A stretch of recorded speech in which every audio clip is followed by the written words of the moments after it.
I was standing at the railing of the Starlight Princess, watching the gray waters of the Inside Passage churn beneath us as we sailed toward Alaska, when Dr. Patricia Chen appeared at my elbow.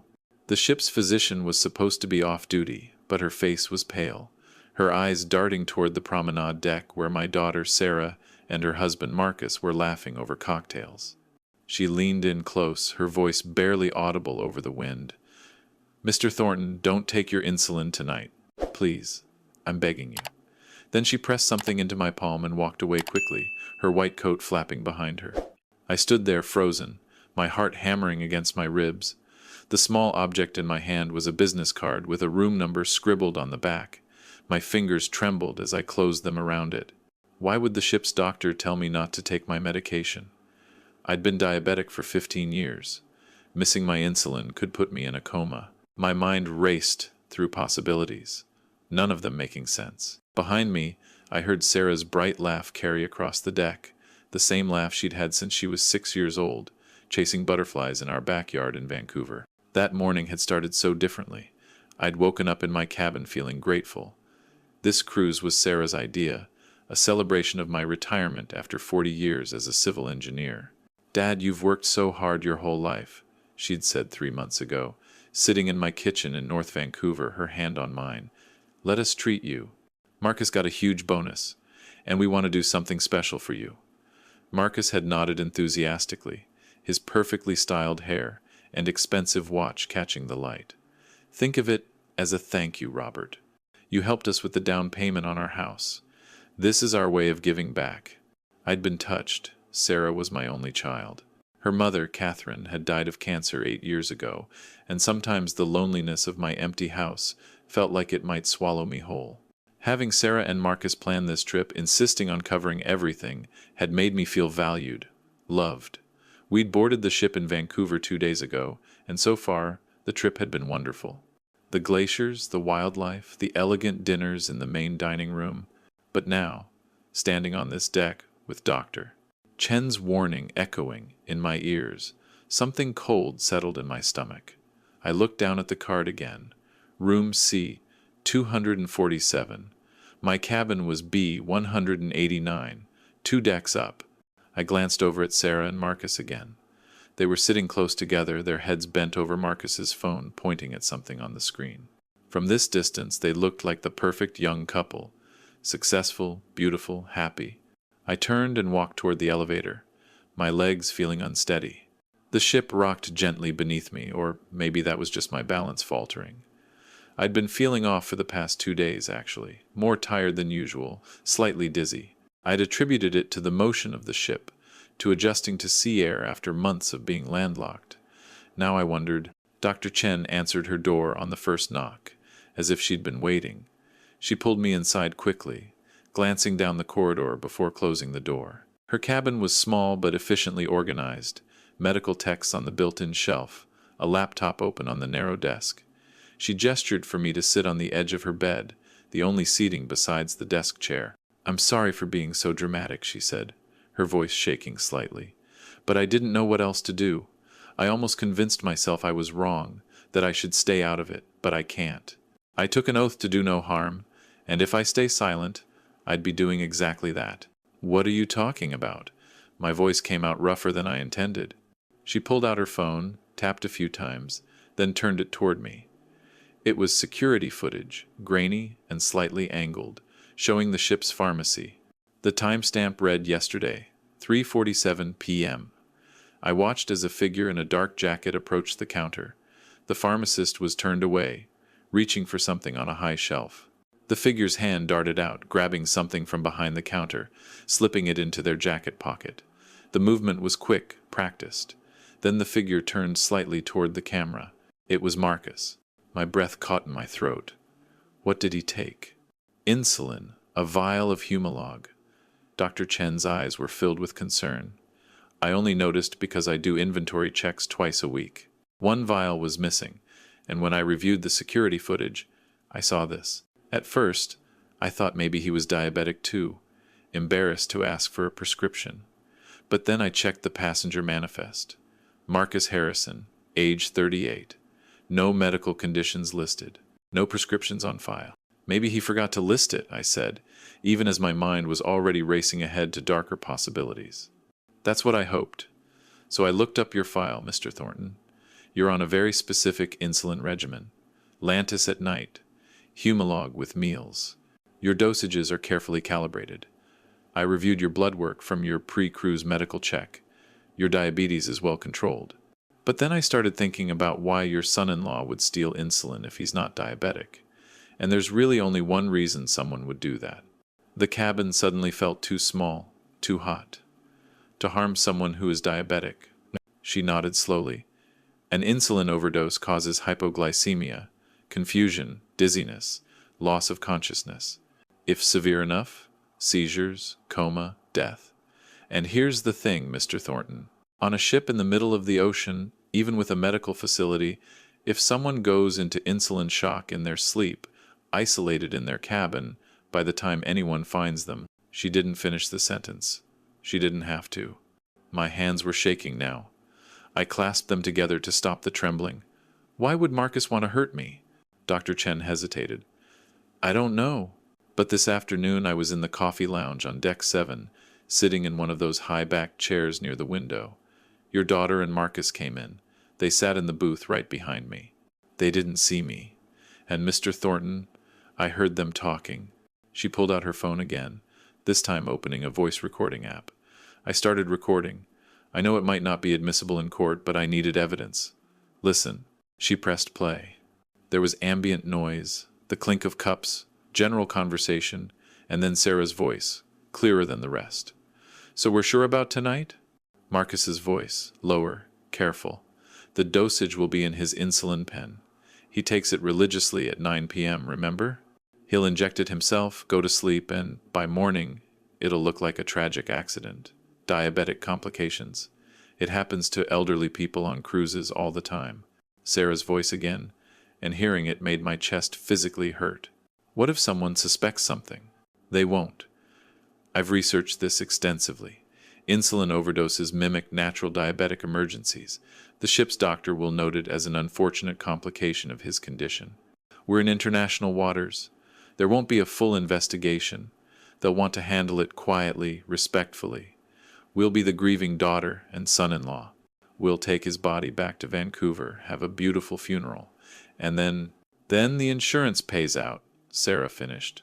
$2 million, plus the house, the investments, everything. Marcus, are you absolutely sure this will work? Baby, I've been planning this for months. Switching his insulin for a concentrated dose is easy. He keeps his pens in that little cooler bag. I'll do it before dinner. He'll never know the difference. By tomorrow morning, we'll be free. Free of worrying about money. Free of that mortgage hanging over us. Free of having to pretend we enjoy spending time with your boring father. The recording continued for a few more minutes, but I couldn't hear it anymore over the roaring in my ears. My daughter, my Sarah, the little girl who used to fall asleep in my lap while I read her stories. The teenager who'd cried on my shoulder when her first boyfriend broke her heart. The woman who'd held my hand at Catherine's funeral and whispered, "We're going to be okay, Dad. We have each other." She wanted me dead. Dr. Chen stopped the recording. The silence in the cabin was deafening. "I'm so sorry," she said quietly. "I know this must be devastating, but you needed to know. You need to protect yourself." I tried to speak, but my throat was too tight. I swallowed hard, forced the words out. What should I do? First, don't take any insulin that you haven't personally verified. I'll provide you with fresh supplies from the medical bay. Use only those. Second, we need to preserve evidence. I'll keep this recording secure. Third, we need to involve the ship's captain in security. But Mr. Thornton, I have to tell you, it's going to be difficult. What I did, recording that conversation without consent, might not be legal depending on jurisdiction. And they're your family. The accusation alone will destroy your relationship with your daughter. She's already destroyed our relationship, I said bitterly. She just hadn't told me yet. The next few hours were the longest of my life. Dr. Chen contacted Captain Morrison, a stern Norwegian man in his 50s, who listened to our story with increasing gravity. He called his head of security, a former Toronto police officer named David Kowalski. We all gathered in the captain's quarters, door locked, voices low. "This is serious," Captain Morrison said, his accent thick. "Attempted murder, fraud, theft of medical supplies. But Dr. Chen is right. The evidence is problematic. The recording may not be admissible. The security footage shows theft, yes, but not intent to harm. A good lawyer could argue Marcus was confused, made a mistake. We need more." "What if we set up a sting?" Kowalski suggested. He was a big man with gray hair and sharp eyes. "Mr. Thornton, do you have access to your daughter's or son-in-law's devices? Their laptop, maybe?" I thought about it. Sarah always leaves her laptop in their cabin when we go to dinner. She says she doesn't trust the room safe. They lock the door, but I have a key. Marcus insisted I have one, said it was for emergencies. The irony wasn't lost on me. "And they're planning to do this tonight?" Kowalski asked. "According to the recording, yes. They're going to tamper with my insulin before dinner." He nodded slowly. "Okay, here's what we do. We need to catch them in the act. Mr. Thornton, you'll go through your evening normally. Doctor, Chen will swap your insulin for saline solution, clearly marked, so if they tamper with it, you won't actually be in danger. Meanwhile, I'll install a small camera in your cabin, focused on where you keep your medical supplies. We'll record them tampering with the insulin. That, combined with the recording and the theft footage, will be enough to hold them until we dock in Juneau and can turn them over to authorities." My stomach churned. I have to act normal? Sit through dinner with them, knowing what they're planning? Dr. Chen put a hand on my shoulder. "Can you do it?" I thought about Catherine, about the life we'd built together, about the daughter we'd raised, who I thought I knew. "Yes," I said. "I can do it." They set everything up, while Sarah and Marcus were at the afternoon wine tasting on Deck 9. Kowalski installed a tiny camera disguised as a smoke detector in my cabin, angled perfectly at the small refrigerated bag where I kept my insulin. Dr. Chen switched out all my insulin with saline, keeping the original vials as evidence. Then we all separated, agreeing to meet back after we had footage. At 6:30 p.m., I met Sarah and Marcus in the main dining room, wearing my best shirt and a smile that felt like it might crack my face. Sarah looked beautiful in a blue dress, her hair styled elegantly. Marcus wore a suit, his arm around her waist proprietarily. They looked like any other happy couple celebrating with an elderly parent. "Dad!" Sarah kissed my cheek, and I had to fight not to flinch. "You look nice. Feeling okay? You seemed a bit tired earlier." "Just needed a rest," I said, my voice surprisingly steady. "You know how it is at my age." Marcus pulled out my chair, ever the gentleman. We ordered champagne, a toast to family. I sat down, accepted the glass, raised it when they did. "To family," I echoed, the words tasting like ash. Dinner was surf and turf, beautifully presented, probably delicious. I barely tasted it. I watched Sarah laugh at Marcus's jokes, watched them hold hands across the table, watched Marcus excuse himself halfway through the meal, saying he needed to use the restroom. He was gone for exactly 12 minutes. I know because I timed it, my watch ticking off each second like a countdown to betrayal. When he came back, he seemed more relaxed, almost jubilant. He ordered another bottle of champagne. Sarah's eyes were bright, excited. They thought they'd done it. They thought by tomorrow morning I'd be dead, and they'd be rich. After dinner, Marcus suggested we go to the deck to watch the sunset. We stood at the railing, the three of us, watching the sky turn orange and pink over the dark water. "Isn't this perfect, Dad?" Sarah said, leaning against me. "I'm so glad we did this trip." "Me too," I managed to say, and part of me meant it in a twisted way. If we hadn't taken this trip, I might never have known. I might have died in my sleep 6 months from now, a year from now, and never understood that my daughter had killed me for money. At 8:45 p.m., I excused myself, saying I was tired. Sarah hugged me tightly. "Sleep well, Dad. See you at breakfast." "Sweet dreams," Marcus added, his smile wide and empty. I went to my cabin, my heart pounding so hard I thought it might burst. The camera was invisible unless you knew where to look.